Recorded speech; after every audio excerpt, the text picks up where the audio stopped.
বিভিন্ন অসমর্থিত সূত্রে অবশ্যই বলতে হবে যে ইরানে যে ব্যাপক আন্দোলন চলছে, এখানে অলরেডি নাকি 12,000-এর মতো হত্যা করা হয়েছে। এবং 12,000-এর মধ্যে হয়তো এক দুইশো হয়তো ওই যে পুলিশ আইআরজিসির সদস্য হতে পারে, আর বাকি যে প্রায় কত 11,800 বা 900, এগুলো সবই কিন্তু পাবলিক ওই যে আমাদের বাংলাদেশের ভাষায় কি ছাত্র জনতা, তারাই কিন্তু অকাতরে মারা গেছে। এবং কেন মারা গেছে সেটা বুঝতে কিন্তু বিশাল বিশেষজ্ঞ হওয়ার দরকার নাই, কারণ ওখানকার সর্বোচ্চ ধর্মীয় নেতা, যেহেতু ইসলামী শাসন সেখানে চালু, তো সর্বোচ্চ ধর্মীয় নেতা হলো আলী আয়াতুল্লাহ খামেনি, যে নিজেকে নাকি আল্লাহর প্রতিনিধি হিসাবে মনে করে। সে কিন্তু অলরেডি ডিক্লারেশন দিয়েছে যে যারা নাকি এই ইসলামী শাসনের এগেনস্টে যারা বিদ্রোহ করছে, আন্দোলন করছে, তারা ইসলামের শত্রু, তারা আল্লাহর শত্রু, অর্থাৎ তারা মুনাফেক। ইসলামে মুনাফেকের শাস্তি কি? মৃত্যুদণ্ড। এটা কিন্তু তারা বলেও দিয়েছে। এবং যখনই এই ফতোয়া জারি করা হয়েছে আয়াতুল্লাহ আলী খামেনির থেকে, ঠিক তখনই ওই আয়াতুল্লাহ আলী খামেনির সবচেয়ে অনুগত বাহিনী আইআরজিসি, তারা কিন্তু তখন অনেকটা টার্গেট প্র্যাকটিসের মতো, ওই যে যেমন ওই যে পাখি শিকার করে না, পাখি শিকার করে ওই রকম কিন্তু গুলি দিয়ে মারছে। এবং তারা কিন্তু ভয়ঙ্কর রকম ধর্মোন্মাদ। এই আইআরজিসির যে সদস্যগুলো, এর কিন্তু একটা উদারনৈতিক ধর্মনিরপেক্ষ এরকম না বা গণতান্ত্রিক মনে না, তারা কিন্তু প্রচণ্ড রকমভাবে উগ্রপন্থী। ওই বাংলাদেশে আছে না যে এমবি টেমবি টাইপের ওই কিসিমের। অতএব তাদের কাছেও মনে হয়েছে যে ইসলামী শাসনের এগেনস্টে যারা নাকি আন্দোলন করছে, তারা তো ইসলামের শত্রু, আল্লাহর শত্রু, এবং সেই হেতু মুনাফেক। অর্থাৎ তাদেরকে গুলি দিয়ে হত্যা করা এখানে মানবতার বিষয় না, এখানে গুলি করে হত্যা করা এটা আল্লাহর নির্দেশ, নবীর নির্দেশ। এবং তাদেরকে যত বেশি গুলি দিয়ে হত্যা করে মারা যাবে, ততই কিন্তু আল্লাহ খুশি হবে। তাদের মোটিভেশনটা কিন্তু এরকম। আমরা যদি এই বিষয়টাকে বাংলাদেশের প্রেক্ষিতে চিন্তা করি, তো দেখেন যে বাংলাদেশে ওই যে শেখ হাসিনার আমলের যে সেনাবাহিনী ছিল বা যে পুলিশ বাহিনী ছিল, এখন বাংলাদেশে তো সত্যিকার অর্থে, যদিও বাংলাদেশের অধিকাংশ মানুষ ধর্মোন্মাদ, কিন্তু তারপরে তো সরকারে যারা ছিল তারা তো ইসলামী শাসন তো আর কায়েম করে নাই। অতএব ওই আওয়ামী অর্থাৎ শেখ হাসিনা সরকারের এগেনস্টে যারা নাকি আন্দোলন করছিল, ইসলাম অনুযায়ী তাদেরকে তো আল্লাহর শত্রু হিসেবে গণ্য করা যায় না, তাই না? বড় দূর বলা যেতে পারে যে তারা পাকিস্তানের দালাল, তারা দেশ বিরোধী শক্তি এরকম।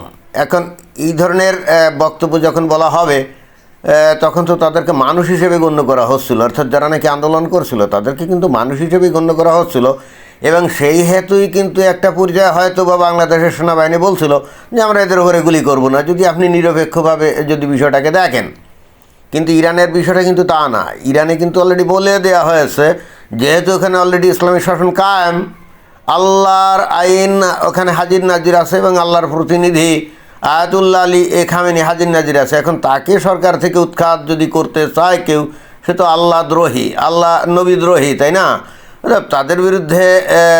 তাদের বিরুদ্ধে অ্যাকশান নিতে এখানে আইআরজিসির সদস্যদের কিন্তু বিন্দুমাত্র কম্পন হবে না। এমনকি আইআরজিসির লোকজনের যদি আত্মীয় স্বজন, এমনকি ছেলে, এমনকি তার ভাই ব্রাদার, এরাও যদি ওই আন্দোলনে থাকতো, তারাও কিন্তু মাপ পাবে না। কারণ ইসলামে ওই নিজের মা অথবা বাবা অথবা ছেলে অথবা ভাই ব্রাদার যে কেউই ইসলামের বাইরে চলে যাবে, আল্লাহর বিরুদ্ধে বিদ্রোহ ঘোষণা করবে, তখন কিন্তু তার প্রতি কোনোরকম কোনো অনুকম্প দেখানো যাবে না। এটাই হলো মাত্রাগত এবং qualitative difference between Iran and Bangladesh. এবং এই হেতু কিন্তু এই যে 12,000 অলরেডি কিন্তু মেরে সাবাড় করে দিয়েছে, তাই না? এবং এতে করে আইআরজিসির কোনো লোক কিন্তু অনুতপ্ত না, আর আয়াতুল্লাহ আলী খামেনি তো অনুতপ্ত নাই।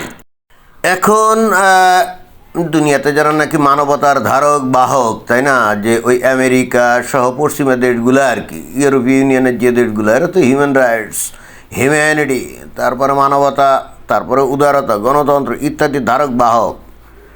তো এ পর্যন্ত তো আমেরিকা বলেও দিয়েছিল যে যদি সাধারণ মানুষ, এখন এখানে যারা আন্দোলন করছিল আমেরিকার কাছে বা ইউরোপীয় দেশগুলোর কাছে, তারা কিন্তু সাধারণ মানুষ। তাদেরকে কিন্তু ওই যে তারা নাস্তিক নাকি মুনাফেক নাকি মুমিন মুসলমান এভাবে কিন্তু তারা পরিচিত না। এরা কিন্তু সবাই এদের কাছে সাধারণ মানুষ, এবং এদের মানবিক অধিকার আছে, গণতান্ত্রিক অধিকার আছে। হিউম্যান রাইটস আছে, এগুলোই কিন্তু তারা বিশ্বাস করে। এখন এই যে ডোনাল্ড ট্রাম্প কী বলছিল যে এই ধরনের সাধারণ মানুষ যারা আন্দোলন করছে তাদের স্বাধীনতার জন্যে, গণতান্ত্রিক অধিকারের জন্যে, তাদের ওপরে যদি অকাতরে গুলি মারা হয় এবং এরা যদি মারা টারা যায় তাহলে কি আমেরিকা সেখানে অ্যাকশান নিবে, এই কথা বলছিল। এবং সেই সাথে তো ওই যে ইসরায়েল অবশ্যই অ্যাকশান নিবে টিবে এই কথা বলে নাই, বাট এটা তো বলাই বাহুল্য আমেরিকা যখন অ্যাকশান নিবে ইসরায়েল কি আর বসে থাকবে। এখন ঘটনা হচ্ছে যে এই কথা বলার পর এখন IRGC plus Ayatollah Ali Khamenei তারা তো দেখলো যে এখানে যদি তারা হটে যায় আর কি, তাদের যদি পতন ঘটে তাহলে তাদের তো ভয়ঙ্কর পরিণতি ঘটবে, খুব নৃশংস পরিণতি ঘটবে। অর্থাৎ তাদের কিন্তু দেয়ালে ভিড় ঠেকে গেছিলো। এখানে আয়াতুল্লাহ আলী খামেনি অথবা আইআরজিসি এরাও কিন্তু যে এই যে নৃশংসতার পরিচয় দিল, বর্বরতার পরিচয় দিল, এই যে হাজার হাজার মানুষ হত্যা করে, কেন? কারণ যদি এই আন্দোলন যদি এখনও পর্যন্ত সফল হয়ে যেত তাহলে এই আয়াতুল্লাহ আলী খামেনি সহ আইআরজিসির এই লোকজনদেরকে কিন্তু ওই বিদ্রোহীরা কী করতো, রাস্তাঘাটে ধরে কিন্তু পিটিয়ে হত্যা করতো। এটাই তার মানে এখানে কিন্তু দুই পক্ষ একে অন্যের প্রতি ভয়ঙ্কর রকমভাবে বৈরিতাপূর্ণ সম্পর্ক ছিল এবং কেউ কাউকে পাইলে ছাড় দিত না কিন্তু। তাহলে কী হবে, সেখানে রক্তক্ষয়ী লড়াই হবে এবং সেই ক্ষেত্রে আয়াতুল্লাহ আলী খামেনি এবং তারা আইআরজিসি তারা তো ভয়ঙ্কর নৃশংসতা দেখাবে এবং সেটা দেখানোর অস্ত্রপাতিও তো তাদের হাতে আছে, তাই না? আর ওদিকে সাধারণ মানুষ তারা তো অস্ত্রপাতি নিয়ে রাস্তায় নামে নাই, হয়তো হালকা পাতলা কিছু ভিতর অস্ত্রপাতি থাকলে থাকতেও পারে, কিন্তু ব্যাপকভাবে তো আর অস্ত্রপাতি নিয়ে নামে নাই। ফলে এখন দুই পক্ষেরই দেয়ালে পিঠ ঠেকে গেছে এবং দুই পক্ষেরই কিন্তু জানবাজি লড়াই, অর্থাৎ জীবনের প্রশ্ন।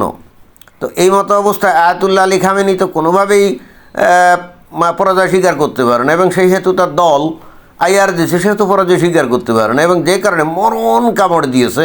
তাতে সারা দুনিয়া যদি এটাকে বর্বরতা বলে, পাশবিকতা বলে বা জঙ্গলিপনা বলে, তাতে ইরানের কিছু যায় আসে না এবং ইরান এগুলোকে পাত্তাও দিবে না, পাত্তা দেয়ও না। কারণ হচ্ছে ইসলাম অনুযায়ী তো এটা বৈধ। সুতরাং ওই ইহুদি নাসারা কী বললো না বললো এটাকে তাদের মানবতা অনুযায়ী বা তাদের সংজ্ঞা অনুযায়ী এটাকে পাশবিকতা বললো না বর্বরতা বললো, ইরান এগুলোকে কেয়ার করে না।